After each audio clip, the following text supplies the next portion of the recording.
The letter was tucked inside her old diary, the one from when she was 16. I wasn't supposed to find it. Not yet. Anyway, Sarah had left it there like a landmine, waiting for the perfect moment to detonate. But here I was, cleaning out the guest room she'd stayed in last month, holding proof that forgiveness was just another word for revenge. My hands shook as I read her opening line again. By the time you read this, Mom, I'll have taken everything from you. The same way you took everything from me. 3 weeks. It had been 3 weeks since she'd sat at my kitchen table, tears streaming down her face, saying she forgave me. 3 weeks since we'd embraced for the first time in 5 years. 3 weeks of me believing I'd finally gotten my daughter back. I sank onto the bed, the letter trembling in my grip. Outside, November rain tapped against the window, the same sound that had filled the silence during all those years we didn't speak. You have to understand, Sarah wasn't always like this. There was a time when she'd crawl into my lap during thunderstorms, when she'd leave me crayon drawings that said best mom ever in purple letters. But that was before the divorce, before I chose my career over her recital, before I missed her high school graduation because I was in Tokyo closing a deal that would secure our future. The letter continued, each word precise, calculated. You taught me that love is conditional. Mom, that success matters more than showing up. So I've been very successful in planning this. I thought about calling her. My phone sat heavy in my pocket, her number still saved as my sweet Sarah, a relic from happier times. But what would I say? I found your revenge letter. Why did you pretend to forgive me? The truth is, I deserved her anger. When her father left, I threw myself into work like it was a life raft. 60-hour weeks became 80. Business trips stretched longer. I told myself I was building something for us, but Sarah, she just saw an empty chair at every important moment. I kept reading, my chest tightening with each paragraph. She'd been planning this for 2 years. 2 years of careful manipulation, of pretending to heal, of getting close enough to hurt me where it mattered most. Remember when you said family businesses should stay in the family? Well, I've been talking to the board members, one by one. Sunday dinners with Charles Morrison, golf with Patricia Yang. They trust me now, Mom, your protege daughter. Finally following in your footsteps, the company. She was going after the company I'd built from nothing. The one thing I had sacrificed everything for. I stood up, pacing now. Remembering her visit last month, how interested she'd seemed in the business suddenly. How she'd asked to see old contracts, said she wanted to understand my world better. I'd been so happy, so eager to share, thinking finally, she wanted to connect with me. The hostile takeover happens next month. I have enough votes. Your life's work will still exist, Mom, but you won't be part of it. Just like I existed, but you were never really part of my life. The irony cut deep. All those missed moments to build something I thought would be her inheritance. And now she was using it to destroy me. But it was the next part that truly broke me. Dad knew. He helped me plan some of it before the cancer took him last year. He said it was poetic justice. That you'd finally understand what it feels like to lose everything you thought was yours. Cancer. Last year. Robert had died last year, and she hadn't even told me. I collapsed back onto the bed, the weight of it crushing me. My ex-husband, the man I'd once loved, had spent his final months helping our daughter plan my downfall, and I hadn't even known he was sick.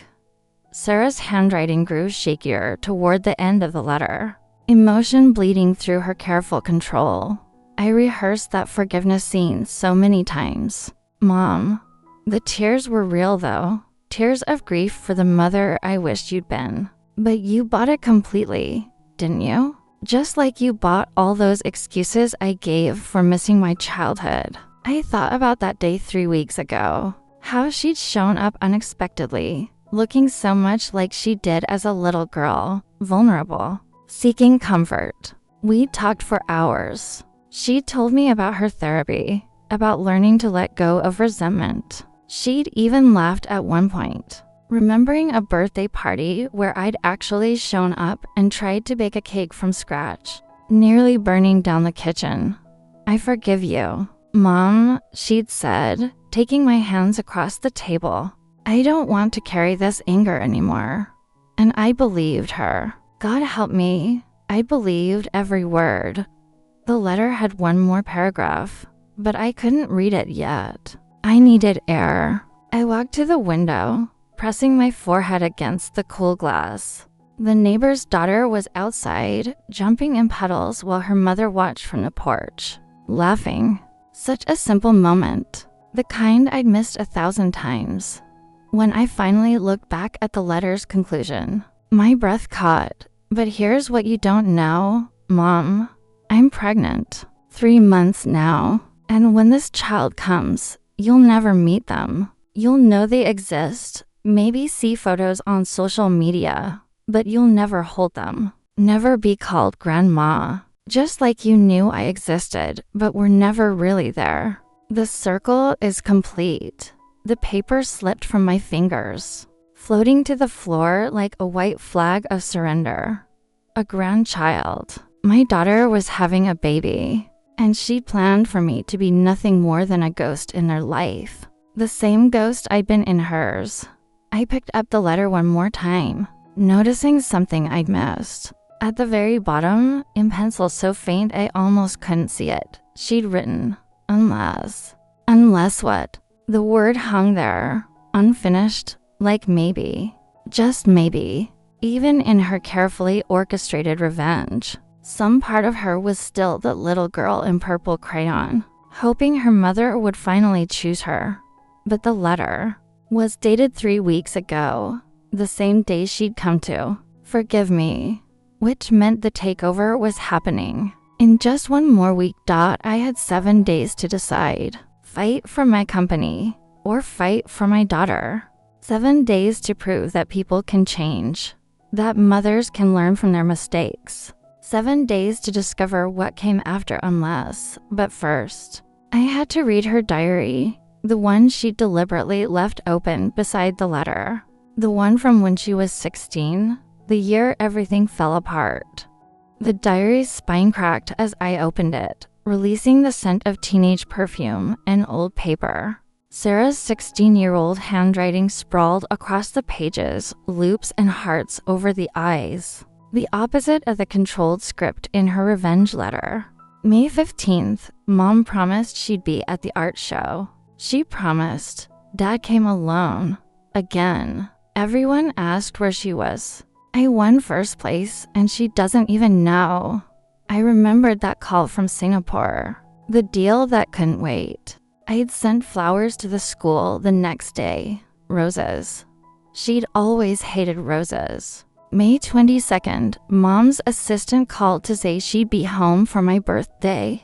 I actually believed it. Dad and I waited until 10 p.m. to cut the cake. She never called. Later found out she extended her trip for a golf tournament with clients. My stomach churned. Her 17th birthday. The golf tournament had seemed so important then. Networking, they called it.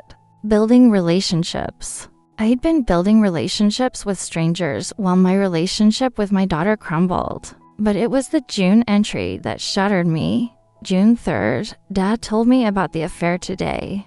Mom doesn't know he knows. He showed me the credit card statements, fancy dinners, weekend trips, jewelry that wasn't for him. He's been crying. I've never seen Dad cry before. I hate her. I hate her. I hate her. The room spun. Affair.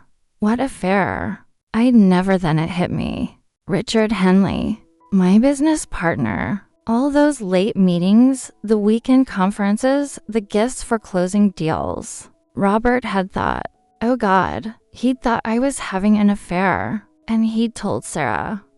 I grabbed my phone, scrolling through old emails from that time. There they were, receipts I'd expensed. The dinner at the Palm when we'd signed the Mitchell account. The weekend in Boston for the conference where I'd shared a suite with 3 female colleagues. To save money, the Cartier watch I'd bought myself after our first $1 million quarter. Robert had seen numbers and drawn conclusions. And instead of asking me, he told our teenage daughter her mother was a cheater. The diary continued its painful revelations. June 10th, Mom still doesn't notice Dad sleeps in the guest room. She doesn't notice I won't look at her. She doesn't notice anything except her phone and her laptop. Maybe she really is having an affair. Maybe that's why she's never here. July 4th, fireworks tonight. Mom's in Chicago. Dad says this is the last straw. He's filing for divorce tomorrow. I'm supposed to choose who to live with. How is that even a choice? She's never here anyway. I'd fought the divorce, confused and blindsided. Robert had never once mentioned an affair during the proceedings, just irreconcilable differences. I thought it was about my work schedule. I'd even offered to cut back, but by then it was too late. My phone buzzed. Sarah. My heart stopped. Hi, Mom. I know you found it. I stared at the text, fingers frozen over the keyboard. Another message. Dad installed cameras in the guest room before he moved out. He thought you were bringing men there. I've been watching the feed. I saw you find the letter 20 minutes ago. Cameras. She'd been watching me discover her betrayal in real time, like some twisted reality show. Why? I typed back, my single word carrying years of pain. 3 dots appeared, disappeared, appeared again. Then, come to the office. The board meeting is in 2 hours. Surprise, I moved it up 2 hours. Not next week. Today. I drove to the office building I'd spent more time in than my own home. Each red light a moment to remember Sarah's childhood art taped to my office walls. Her school photos on my desk, props in a life I performed rather than lived. The security guard smiled at me. Working late again? Mrs. Brennan, your daughter's already upstairs. She looks just like you. If only he knew why we were both here. The elevator ride felt endless. 30 floors of reckoning. When the doors opened, I saw them, the entire board, gathered in the conference room. And Sarah, standing at the head of the table in a suit that looked exactly like one I used to own. Don't, she said as I approached. Don't make a scene. Just listen. She clicked to the first slide of her presentation. It was a photo of her elementary school graduation. An empty chair beside Robert where I should have been. Ladies and gentlemen, Sarah began. Her voice steady, professional, my voice from 1,000 presentations. Let me tell you about Margaret Brennan's leadership style. Click. My office, photographed at 11 p.m. Lights still on. Dedication, she said. Click. Her high school report card, straight. A's I'd barely glanced at. Results-oriented. Click. The company's growth chart over 15 years, successful by every metric that matters in this room. The board members shifted uncomfortably. Charles Morrison wouldn't meet my eyes. But Sarah continued, and that single word carried hurricane force. Let me show you the real cost analysis. Click. A photo of Robert in a hospital bed I'd never seen. Tubes and machines, Sarah holding his hand. My father died believing his wife had an affair. She didn't. I know that now. I hired a private investigator last year. Every single suspicious charge was legitimate business. But she was so absent from our lives that an affair was easier to believe than the truth. That she simply loved this company more than her family. Patricia Yang was crying quietly. She had 3 daughters. Sarah clicked again. An ultrasound image filled the screen. This is my child, due in 6 months. And I've spent 2 years planning to take this company from my mother as revenge. The hostile takeover is real. I have the votes. I could do it right now. She looked directly at me for the first time since I'd entered the room. Her eyes, my eyes, were filled with tears.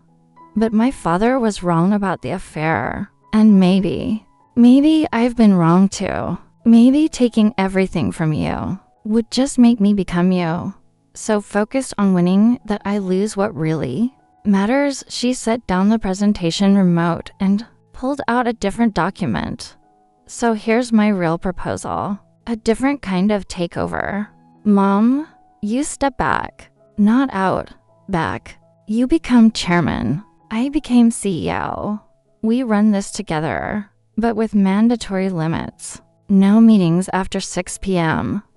No weekend emails. No business trips longer than 3 days. The room was silent except for the rain against the windows. And in exchange, Sarah continued, her voice breaking slightly, you get to be a grandmother. A real one. Present. Involved. The kind who actually shows up. She pulled out one more thing. A small ultrasound photo. And slid it across the table to me. That unless at the bottom of my letter. This is what I meant. Unless you could finally choose us. Unless you could prove that it's not too late to change. Unless maybe, just maybe, we could both stop letting the past dictate our future. I picked up the ultrasound, my grandchild's first picture, and saw the handwriting on the back. Every child deserves a grandmother who chooses them. Every mother deserves a second chance. As the board members were all watching me now, waiting. This was my company, my life's work, and my daughter was offering to let me keep part of it while taking the rest. It should have felt like defeat, but all I could see was that empty chair at her graduation, that missed birthday cake, those tears in her eyes right now, not tears of revenge, but tears of hope. The same hope she'd had at 16 before it curdled into rage. There's one thing you got wrong, I said, my voice barely a whisper. Sarah stiffened, preparing for a fight. I didn't love this company more than my family. I was just terrified of failing at being a mother. So I hid here, where I knew how to succeed, where the rules made sense, where I could control the outcome. I stood up, walked around the table to face her, but I failed anyway, didn't I? By not trying, I failed in the worst possible way. The letter had been her weapon, but this presentation, this offer, this was her olive branch. The question was, did I have the courage to take it? I reached for the ultrasound photo, my fingers trembling against its edges. The room held its breath. 12 board members, my daughter, and the ghost of every choice I'd ever made wrong. Sarah, I said, and my voice cracked on her name. Can we talk? Alone? Charles Morrison stood first. I think we should give them the room. One by one, they filed out, Patricia squeezing Sarah's shoulder as she passed. When the door clicked shut, it was just us, mother and daughter.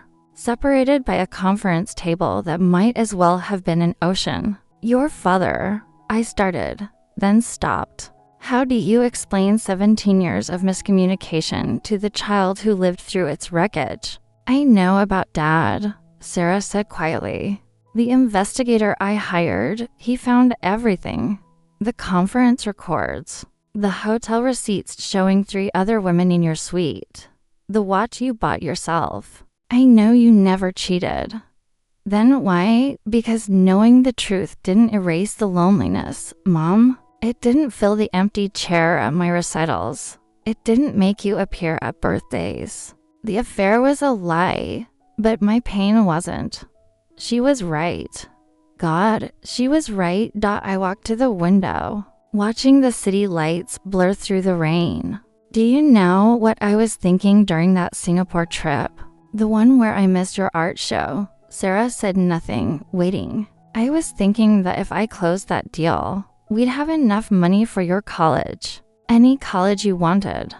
I was thinking about your future while missing your present. I turned back to her. I got everything backwards, didn't I? Yeah, she whispered. You did.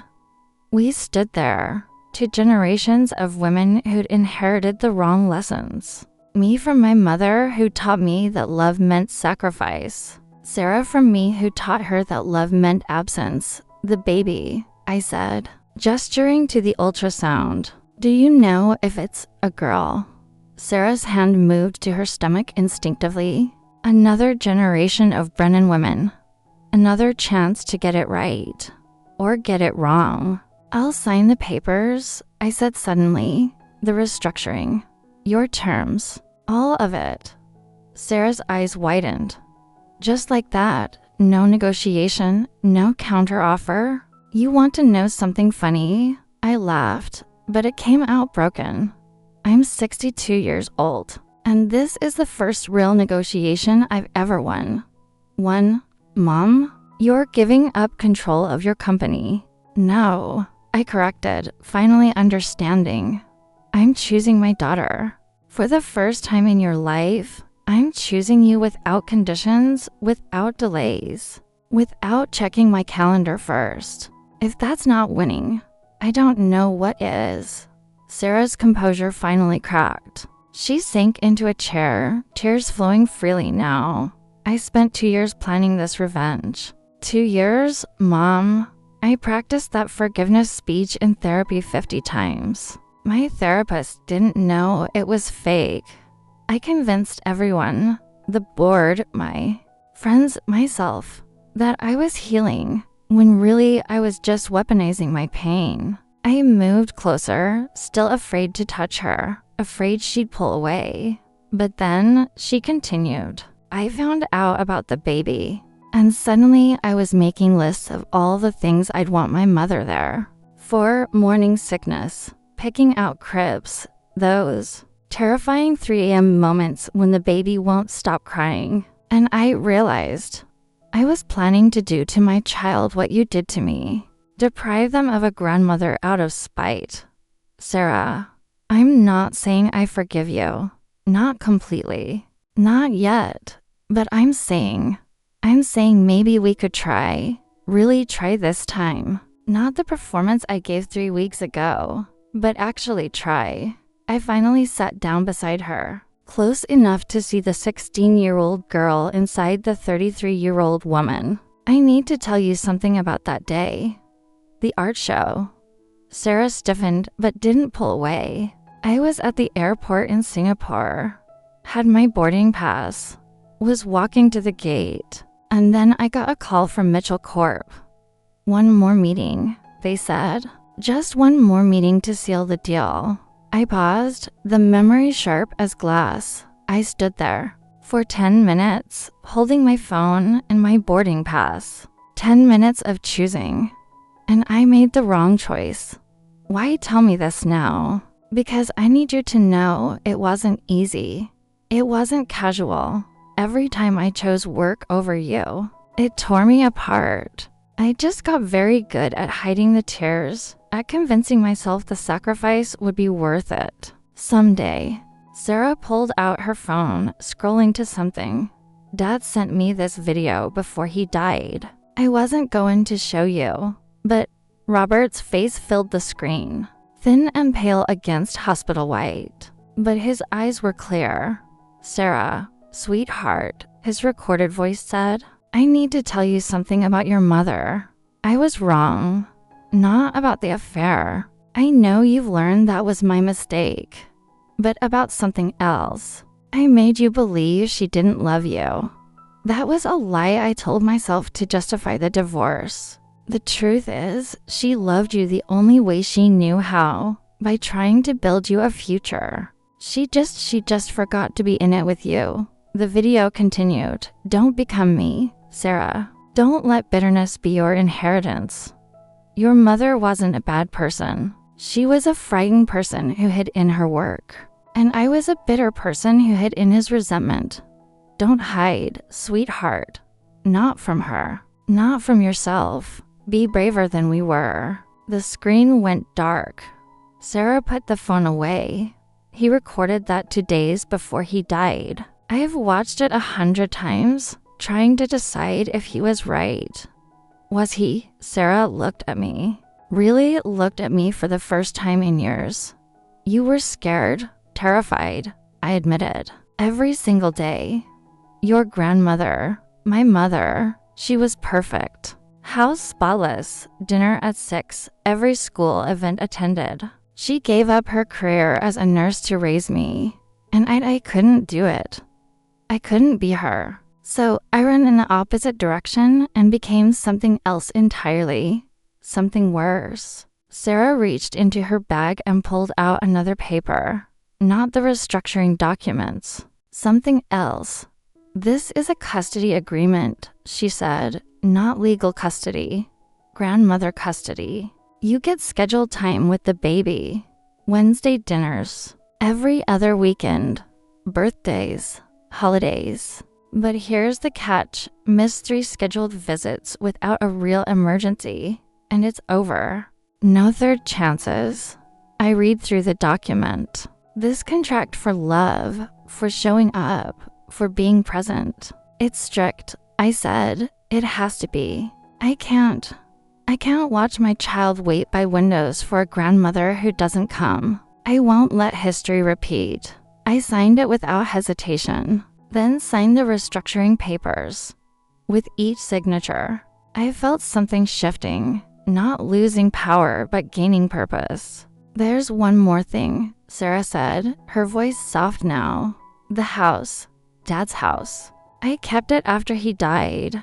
It's too big for one person. But with the baby coming, you want me to visit there? No. Mom, there's a mother-in-law suite above the garage. It's separate but connected. Private but present. If you wanted, if you were willing, she was offering me more than a house. She was offering me proximity to the life I'd missed. A chance to wake up near my grandchild, to be the mother I'd never been by being the grandmother I could still become. When I found your revenge letter, I said slowly, I thought my life was ending. But maybe it was just beginning. The real life. The one where I show up. Sarah stood, and for a moment I thought she was leaving. Instead, she walked around the table and did something she hadn't done in 5 years. She hugged me, not the performative hug from 3 weeks ago. A real hug. Awkward and tentative, but real. We have a lot of work to do, she whispered into my shoulder. I know. I'm still angry. I know. But I want my daughter to have a grandmother. I know, I said, holding her tighter. I want that too. When we finally pulled apart, both our faces were wet with tears. Outside, the rain had stopped, and the city sparkled with lights. Millions of tiny promises in the dark. So, Sarah said, wiping her eyes, want to see the nursery ideas I've been collecting. And just like that, with a Pinterest board full of cribs and paint swatches, we began. Not where we'd left off. That bridge was burned, but somewhere new, somewhere honest. The letter that was meant to destroy me had saved us both. Instead, because sometimes the greatest revenge isn't taking everything away. Sometimes it's offering everything back with conditions.